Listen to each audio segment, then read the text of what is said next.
বাবুরে এতরে দেখছি কিছুদিন আগে দেখলাম যে হারা দিন জুয়া খেলছে, এখন রোজ আইসি আর দেখলাম যে ভালো হয়ে গেছে।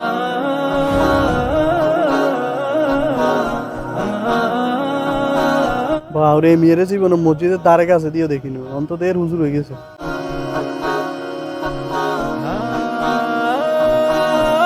এই যে মা এ তসলিমে এতে হারা দিন জুয়া মুয়া যা আছে দুনিয়ার আকাম কুকাম যা আছে ব্যাগিং করে আর অঙ্গারও যাইছে না অনেক করে বালা কিবোর্ডটা ফিসে বগেছে চাচা এতে হাঞ্জাবি টুপি সব সাদা কি সুন্দর অনেক আজানো দেন এতে মুজিদ স্যার কই সাহেবের হাতে কত বড় ফিসে বগেছে অঙ্গা। তোরে ওই দিন বুঝাইলাম গিবর শেখায়ত না করবে মানছে রে, তুই আজও আবার শুরু করছিস একই কথা।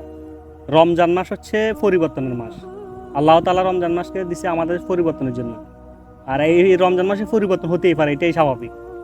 আর অন্যের পরিবর্তন দেখে আরো নিজে শুকরিয়া আদায় করা আর দোয়া করা আল্লাহ যেন তাদের মতো আমাদেরকেও পরিবর্তন করে। আর তুই তাকে নিয়ে এখন সমালোচনা শুরু করছিস, এটা কি ঠিক হইতেছে? মানুষ খারাপ থাকে, মানুষের সারা জীবন খারাপ থাকে না। আল্লাহ তাআলা হেদায়েত করলে মানুষ পরিবর্তন হতে কতক্ষণ লাগে? রমজান মাস আসেই মানুষের পরিবর্তনের জন্য।